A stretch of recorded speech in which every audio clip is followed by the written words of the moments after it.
All right, well, welcome. My name is Amy Bauer, and my business partner, Katie Becker, and I are the founders of CA Search Advisors. We are an executive search firm founded and focused on the real estate industry. And today we want to welcome viewers to CA Search Advisors webinar on decoding culture as a candidate.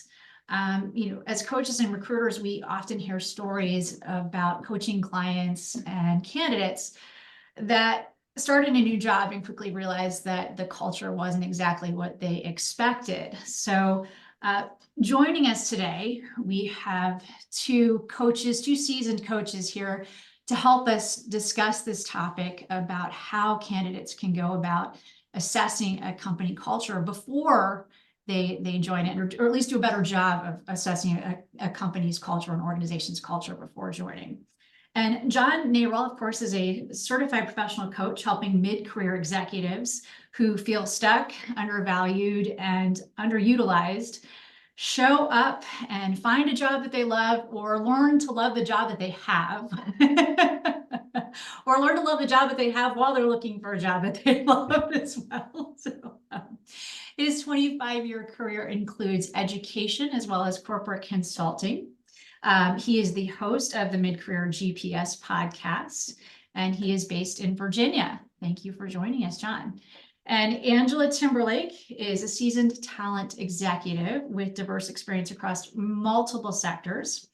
She is the founder of Brilliant Leadership Group, a premier executive coaching firm, and the president of Elevate Women. And Angela is based in Jacksonville, Florida. So welcome, and thank you both for taking the time today. This is actually a conversation that we've had before, and thought it would be really great to have you both come on and kind of give us your tips and thoughts on being a candidate who is doing, a job search, whether they've been recruited or whether they're starting a job search, how to really evaluate the organization in which they're applying. So, whether or not you're being recruited or whether you're starting that job search, you both have said, you need to start with you. You need to kind of truly understand what's important to you in a company. And Angela, you talk about being clear on what you expect from a company before interviewing. I wonder if you would expand a little bit on that. Yeah, absolutely. So what I coach everyone is to think about what their values are. Know what is important to you. What are your non-negotiables? What do you hold to be true in this world that you find that drives where you want to go? So find a company who aligns to those values. And during the interview process, you ask questions about those values. And so something that would look like, I see trust is the core value for your organization. Can you tell me what that looks like on your team or within the company? So I that's a huge advice that I coach everyone to, consider what they hold true. And what I also tell people to do is to rank them. So I suggest you rank your values in order so that when you're going through the interview process, you can track it and you can see how each company sort of stacks up against your values. And you'll know how they respond to each one of your questions. You'll know, do they really hold that value true, or are they just sort of walking or talking the talk? Okay, great, wonderful. And John, you sometimes say that when going through that evaluation process that people aren't digging deep enough. What do you mean by that? Well, it's one of those things where I often hear people will say things to me like, oh, well, I want to be challenged by my boss in a new job. I want a company that's going to really push me towards excellence. And so we get caught up in throwing out all of these buzzwords. And to Angela's point, and aligned with our values, like we have to go really deep about what specifically they mean. So when I hear people say that they want a boss or supervisor who's going to challenge them, I want them to go deeper. What specifically does that look? And what's been missing where you don't feel as if you were challenged in your current or former role? Oftentimes we hesitate about going a little deeper when we start talking about values or things that are important to us solely because it's hard work. And we think we can throw out the quote unquote buzzword and people are just going to understand what we mean by that. And that's really on the candidate, I believe, to be very clear in this interview process when they're looking at potential companies and organizations to say, look, when I talk about this is how I want to be supported on a new job, this is what that means to me. How do you demonstrate that in your company right now? Okay. And companies, when they're putting together a job description, they're very clear on the qualifications and the specifics and the skill sets that they need. It's almost like creating the same thing as a candidate for yourself, sort of your value sheet, almost like a little job description for yourself, but for a company saying, these are all the things that I need. And so having that little value sheet, which is almost like your assessment sheet, just as a company would with a job description for a candidate. So that's a great thing to do. And then of course, once you've done that self-examination and put together that list of values and rank them, then of course, John and I talk about looking through the lens, and of course, then asking questions that pertain to, and Angela, you hit that topic with the trust, asking questions that pertain to those values. But often candidates are afraid to ask those bold questions. So, why are candidates afraid to ask those bold questions? I don't know, John, if you want to kind of talk about detaching yourself from the outcome and kind of they're a little afraid. Well, I think it's something we can all relate to, especially when we're first starting out our career. The one thing we don't want to do to a future employer is potentially offend them, right? We want to be the ideal candidate in this whole prospect. And so if we have a question that we want to ask, we may sometimes hesitate asking those bolder questions for fear that it's going to be perceived as being too aggressive or too off-putting, or we're going to be the problem employee that they're going to have to deal with. But if we're really going to dig deep and start assessing company culture, it's absolutely important that we ask those questions in which the way we ask them we are totally detached from the outcome. And so by that, I mean, we can get lost in an interview by focusing solely on whether or not they're going to offer us the job or not. How would we show up and interview for a position if we went in to ask questions from a place of integrity and curiosity, and done so in a way that we ultimately didn't really care whether we got offered the job or not, but we were focusing solely on whether or not that's the place where we get to do our best work, and we truly believe that we fit with that organization based on their mission and their values and their purpose and who they serve. Totally detaching ourselves from the outcome is definitely something that's challenging to do as a job seeker, especially when you are really looking to find a new job, but it definitely changes the way you show up for the interview. Well, and if you detach yourself from the outcome and you ask those tough questions and they don't call you back for another interview, then you can't be upset, right? You actually dodged a a bullet. You weren't the right, they weren't the right company for you. Right. Well, and Angela, you talk about generational differences. We've talked about that with us, and how, difference in generations and how they approach the interview process. Yeah, all generation differences show up, especially during the interview process. So for example, baby boomers, they're typically in a job for a long period of time, right? So they favor stability and security. And they typically have not interviewed in a long time or as frequent, and typically not on video. So it's a very uncomfortable process. And so, I always coach them to, prepare, practice on camera. Make sure that you get somebody that you can interview with and ask, the questions about what does stability look like in the organization, and talk about, what are the mentor opportunities to leverage your vast experience in the organization. And I think if you show up sort of that way, it shows that you're not looking to just find a place to hunker down and ride it out, that you're willing to, be a team player and be part of the team. Gen Xers are very, very different, right? So they prioritize work-life balance as a priority. And so, they're constantly looking for autonomy. They're looking for opportunities where they can have work-life balance and flexibility. And so I think to, John's point, asking those questions probably feels uncomfortable. What's the flexibility like at the organization? But if you don't ask those things and it's a priority for you, then, that's going to be a conflict. Millennials and the Gen Zs, they're constantly going from job to job, right? And so I think they show up and they appear to be a little bit more confident in the interview process just because they do it more frequently than the other generations.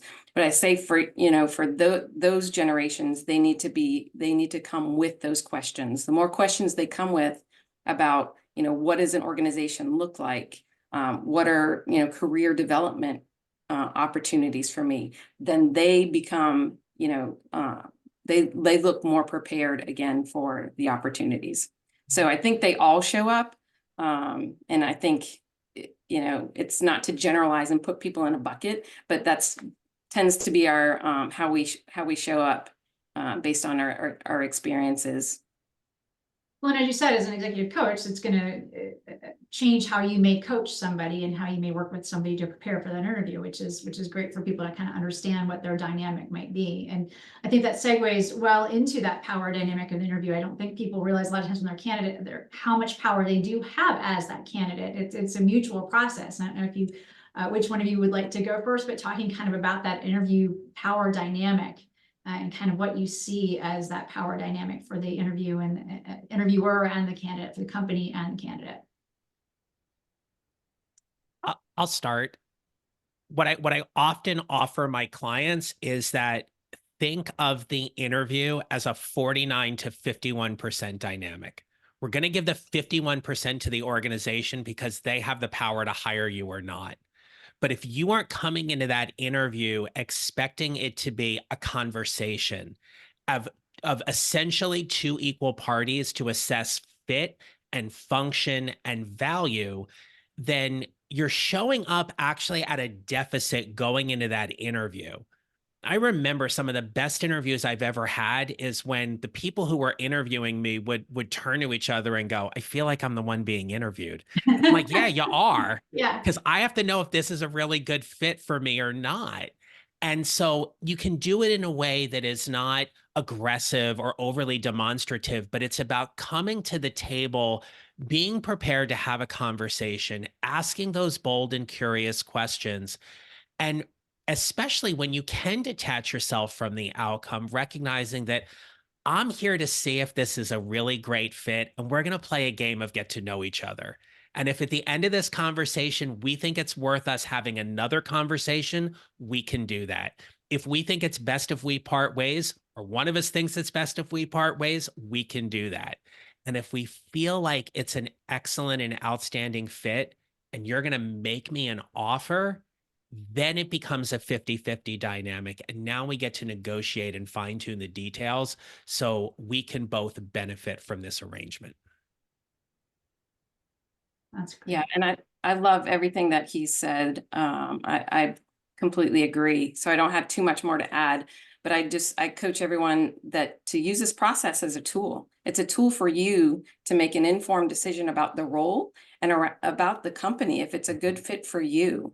And so I think being prepared, doing your due diligence about the company ahead of time, and making sure that that company aligns with your values and is a good fit for you. It should be a conversation. It should be a conversation like you're having in your living room. And sometimes I suggest people to think about it as you're looking for a dinner spot. Right. We spend so much time and looking where we're going to go out to eat, reading reviews and looking through all of that. So I think there's a lot that goes into that as well. But if you feel like you're part of the driver's seat, then the conversation turns a little bit different. Absolutely. Great. And we talk a lot too about, candidates doing their research, and making sure that they know enough about the company going in, and a lot of that sometimes is online. So their websites, press releases.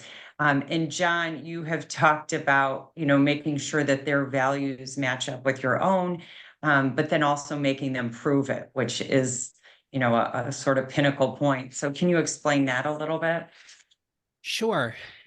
we benefit from having so much information at our fingertips. It definitely makes it easier for us to do that kind of research when we're looking for, what a company is and what they stand for.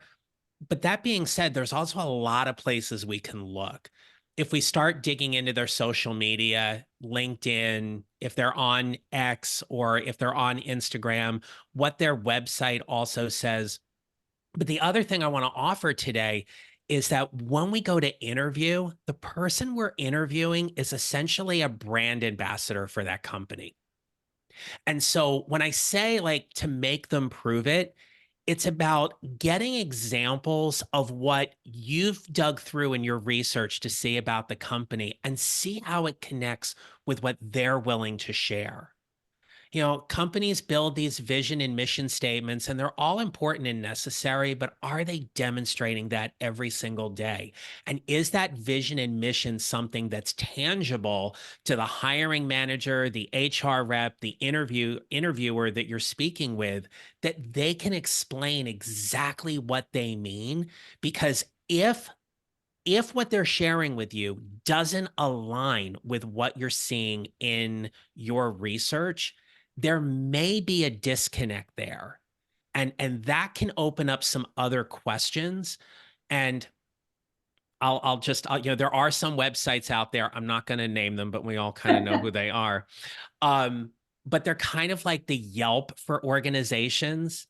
And so we need to be careful with social media in a way, in that like some of it's probably true, some of it's probably not. And that's where you can come from a place of curiosity to really dig in a little more deeply to see how well they can prove that they're honoring up to their values they talk about every day. Right.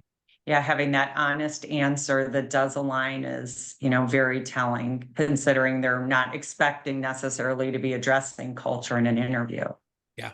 Um, great. And in attending events, I know, that's kind of an outsider's perspective. You can see who's there, what are they talking about, what's important to the company.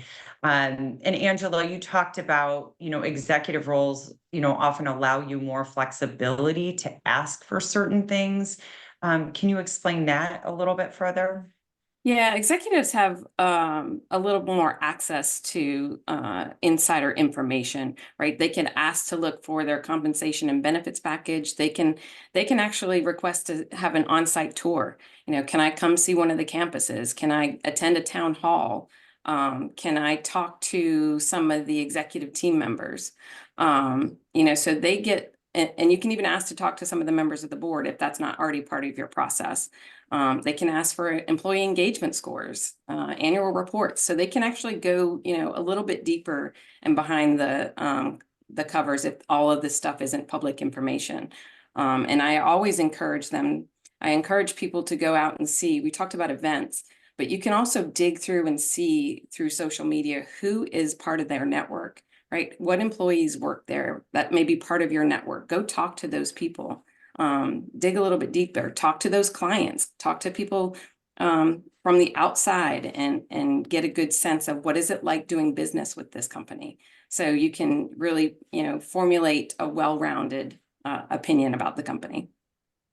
That's great. Yeah. And it is, understanding kind of what sort of questions to ask. So what does that look like, when you're in the interviewing setting? Like what kind of questions do you exactly ask? You know what you're going to ask your peers, but what potentially could you ask a hiring manager? John, what are your thoughts on that? You get to stand out and be memorable by the questions you ask. So if you're going to play it safe and you're going to ask questions like, what's a typical day like? Like they get asked that so much, like you're not doing yourself any favors there.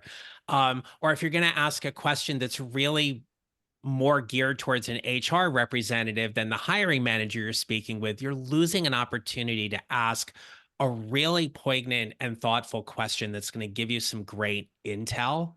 So when I think about the kind of questions job seekers can be asking in this marketplace right now, especially when we talk about assessing company culture, it's asking questions like, you know, what did the company do over the last 6 months that makes you really proud to work here? I guarantee you, if you ask a question like that, it's probably not one they've been asked before. So it makes you stand out. And now it's an opportunity for you to listen and hear what they're going to say. And you can put that into your memory and decide later on whether or not that's the kind of place you want to work at. Additionally, it's like asking them questions like, what's the one thing you wish the company did better here or that they're working to improve upon? Right? They're going to tell you something. They don't want to disregard the question entirely, but they will tell you something that again lets you assess and decide fit. And then one of my favorite questions that I remember asking when I was a job seeker, and it's one I coach my clients on as well, is like, tell me 3 things you love about your job working here. And that's going to be an easy question for them to answer. I'm going to spit some things off, right? And then you're going to come in, and this is where you're going to really be memorable. And you're going to say to them, okay, not every place is perfect. So what's the one thing that you're currently dealing with right now that is either frustrating the heck out of you or is even making you consider leaving your job? And all you need to do at that point is hold space. Your brain will start getting all kinds of craziness about, oh my gosh, are they going to be mad at me? Or, oh, I can't believe I asked that question. You might even start to sweat a little bit. That's okay. Just hold space. They're either going to answer the question or not. But you showed up from a very powerful place to ask that question, and that's going to help you assess culture. Absolutely, and definitely memorable. And Yeah. then Angela, we touched on a little bit about, it's your time to evaluate the company and their culture, but also you're, potentially sitting in front of the hiring manager and they have kind of the insight into their management style or their team. So what kinds of questions would you suggest directing toward a hiring manager? Yeah, this is your opportunity. I mean, if you have an opportunity to interview with your potential boss, this is your time to really evaluate, do I want to be working with this person, you know, every day of the week? So, some questions that I suggest is, what does your ideal direct report look like? Let them give you, what that looks like. Let them paint that picture. And again, to John's point, you can respond, you can react, you can take all that information back. What is your management style? How do you like to manage? How does the team work right now? What does that look like? What's the team dynamics right now? And how do you see me fitting into that? I would ask, how do you handle conflict? And see how they respond to that. There's always conflict on a team. So, kind of ask those kind of questions about how they handle conflict. But then also handle, how do they communicate goals, expectations, and feedback? You want some, based on their responses, if it meets, the criteria or the work environment that you're looking for, then you'll know. You'll know if it's the right fit. Perfect. Well, thank you all. And we really appreciate you all sharing kind of your insights. I think some of the things that we want people to remember again is that this is a mutual process, that it's a process that's very important for candidates to understand that they have just as much, whether it's 50-50 at a certain point in the interview or 49-51 to John's point of the company has the ability to make that offer. It is a mutual process. It's almost like dating. You both have to get to know each other. You both have to like one another and decide to move forward together. So candidates need to show up. They need to evaluate a company. And once they've done that self-introspection, again, ask those tough questions. Don't be afraid to ask things that are important to you and ask about things that really matter. And again, if a company doesn't call you back, then you've dodged that bullet. That wasn't the right spot for you. And understand that just because, a company culture isn't right for you, that doesn't make it a bad place. That just makes it not the right place for you. It might be a great spot for somebody else. But also, if you do hear something, whether it's see something on social media or hear something on, through the grapevine, that doesn't sit right or is kind of a red flag, don't be afraid to dig into that. you might find that it's unfounded, or you might find that, once you dig in, there's a story behind that. And you have to then evaluate whether that works for you or not. But again, just sort of understanding that, that you have to dig in if something is a red flag. Don't ignore it, because you'll come to regret it once you join the company. And then I think finally, what we would all agree is that nobody wants to do a search over again. Coaches don't want to have their coaching clients call and say, oh gosh, I made a terrible mistake. Hiring managers don't want to hire somebody and realize they made a terrible mistake. Candidates don't want to realize that they made a terrible mistake. Recruiters don't want to realize that this was not the right fit. Nobody wants to do a search over again. So that's why it's really valuable and imperative that candidates, just as much as clients, employers, do that research, because everybody wants to get it right the first time. Nobody wants to have to revisit that search process. So it only behooves you as a candidate to really dig into that culture before you accept the position. So any other topics or anything that anybody wants to kind of address, or takeaway items that anybody can think of that they want to say before we head out? I would just say practice, right? So practice out loud, practice with somebody else. Yes.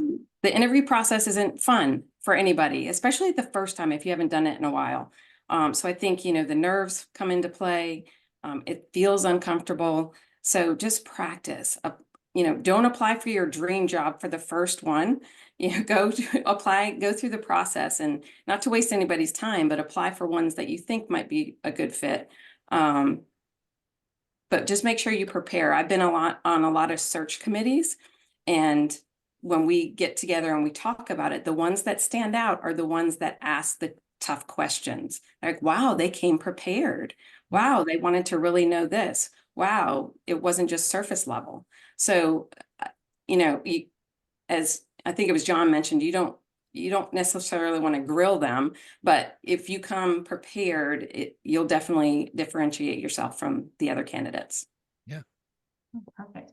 Yeah, Well, absolutely. And just, I always think the whole interview process is one of the most vulnerable things we do in our life. We put ourselves out there, we get rejected more often than we get accepted. If we're doing it right, we get rejected a whole lot because we fine tune that process, or we're rejecting companies because it's not the right fit. But I'll just share this one last thing. Hiring managers and interviewers expect candidates to be nervous. And so that's a normal thing. It's okay to be nervous. You just want to get to a place, and what I love so much, Angela, about your comment about practicing is it's about getting to that place where you get to tell your story confidently and competently because you've done it, because you have practiced so well. So nerves are okay. Just get to know your story and tell it really well. that's great advice. Well, thank you both for joining us, and we look forward to sharing this on our YouTube page and our website, as well as sharing it with both of you so that you can get it out to your networks as well. And I think a lot of people are going to have some great takeaways from this webinar. And Katie and I both really appreciate you joining us today. Thank you again. Thank you for having us. Thank you. Thank you.